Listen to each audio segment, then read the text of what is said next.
എരമന്തൂർ സ്വദേശി കല കൊല്ലപ്പെട്ടെന്ന കേസിൽ ഇസ്രായേലിലുള്ള പ്രതിയെ നാട്ടിലെത്തിക്കാനുള്ള നടപടിയുടെ ആദ്യഘട്ടത്തിന് തുടക്കം. ഒന്നാം പ്രതിയായ കലയുടെ ഭർത്താവ് അനിലിനായി പോലീസ് ബ്ലൂ കോർണർ തെരച്ചിൽ നോട്ടീസ് പുറപ്പെടുവിച്ചു. കസ്റ്റഡിയിലുള്ള പ്രതികൾ തെറ്റിദ്ധരിപ്പിക്കുന്ന വിവരങ്ങൾ നൽകുന്നതായി പോലീസിന് സംശയമുണ്ട്. പ്രതികൾ ഒരുമിച്ച് പുതിയ കഥകൾ പറയുമെന്ന സംശയത്തിൽ ഇവരെ 3 പോലീസ് സ്റ്റേഷനുകളിലാക്കിയിരിക്കുകയാണ്. പോലീസ് കസ്റ്റഡിയിൽ ലഭിച്ച 3 പ്രതികൾ പോലീസിന്റെ ചോദ്യം ചെയ്യലിൽ സഹകരിക്കുന്നില്ലെന്നാണ് വിവരം. കൂടുതൽ ചോദ്യം ചെയ്യാനായി ഇവരെ വീണ്ടും കസ്റ്റഡിയിൽ കിട്ടാൻ നാളെ പോലീസ് കോടതിയിൽ അപേക്ഷ നൽകുമെന്നാണ് വിവരം. അനിലുമായി ബന്ധമുള്ള സംസ്ഥാനത്തിന് പുറത്തുള്ളവരുടെയും വിവരങ്ങൾ പോലീസ് ശേഖരിച്ചിട്ടുണ്ട്. അന്വേഷണത്തിനായി സംസ്ഥാനത്തിന് പുറത്തേക്ക് പോകാനും പോലീസ് ആലോചിക്കുന്നുണ്ട്. അനിൽകുമാറിനെ നാട്ടിലെത്തിച്ചാൽ മാത്രമേ കേസിൽ വ്യക്തത വരൂ. ആദ്യം അറസ്റ്റിലായ പ്രതികളുടെ കസ്റ്റഡി കാലാവധി തീരുന്നതിന് മുൻപ് അനിലിനെ എത്തിക്കാനാണ് പോലീസിന്റെ നീക്കം. നിലവിൽ കസ്റ്റഡിയിലുള്ള പ്രതികളുടെ മൊഴികളിൽ വൈരുദ്ധ്യം പോലീസിനെ വെട്ടിലാക്കുന്നുണ്ട്. കൊല്ലപ്പെട്ടത് കലയാണെന്ന് ഉറപ്പിക്കാനും ഇതുവരെ കഴിഞ്ഞിട്ടില്ല. സെപ്റ്റിക് ടാങ്കിൽ നിന്നും കിട്ടിയ സാമ്പിളുകളുടെ ശാസ്ത്രീയ പരിശോധനാ ഫലം കാത്തിരിക്കുകയാണ് പോലീസ്.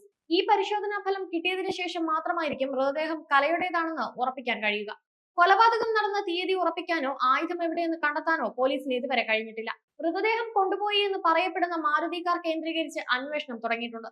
15 വർഷം മുൻപുള്ള കാർ എവിടെയെന്നും ആർക്കും അറിയില്ല. ഇതിനെല്ലാം അനിൽകുമാറിനെ ചോദ്യം ചെയ്യേണ്ടതുണ്ട്.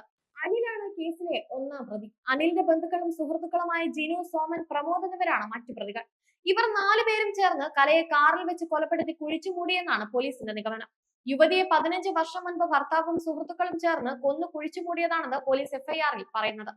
അതിനിടെ അന്വേഷണം ഇതര സംസ്ഥാനങ്ങളിലേക്കും വ്യാപിപ്പിക്കാൻ ഒരുങ്ങുകയാണ് പോലീസ്. സംസ്ഥാന അതിർത്തിയിലും ഇതര സംസ്ഥാനത്തുമുള്ള അനിലിന്റെ സുഹൃത്തുക്കളെ കേന്ദ്രീകരിച്ചാണ് അന്വേഷണം. കൂട്ടുപ്രതികളെ കൂടാതെ ഒന്നാം പ്രതി അനിൽ കലയുടെ മൃതദേഹം സെപ്റ്റിക് ടാങ്കിൽ നിന്ന് മാറ്റിയെന്ന മൊഴിയുടെ അടിസ്ഥാനത്തിലാണ് പോലീസ് അന്വേഷണം വ്യാപിപ്പിച്ചത്. മൃതദേഹം എങ്ങോട്ട് മാറ്റിയെന്നും മറ്റാരുടെയെങ്കിലും സഹായം തേടിയിരുന്നു എന്നും കണ്ടെത്താനാണ് പോലീസിന്റെ ശ്രമം. മുൻപ് സ്പിരിറ്റ് കടത്തൽ വാഹനത്തിലെ ഡ്രൈവറായിരുന്ന അനിലിന്റെ അബ്കാരി ബന്ധങ്ങൾ കേന്ദ്രീകരിച്ചാണ് അന്വേഷണം. മൃതദേഹം വാഹനത്തിൽ ഒളിപ്പിച്ച് മറ്റു സംസ്ഥാനങ്ങളിലേക്ക് കടത്താനുള്ള സാധ്യതയും പോലീസ് തള്ളിക്കളയുന്നില്ല.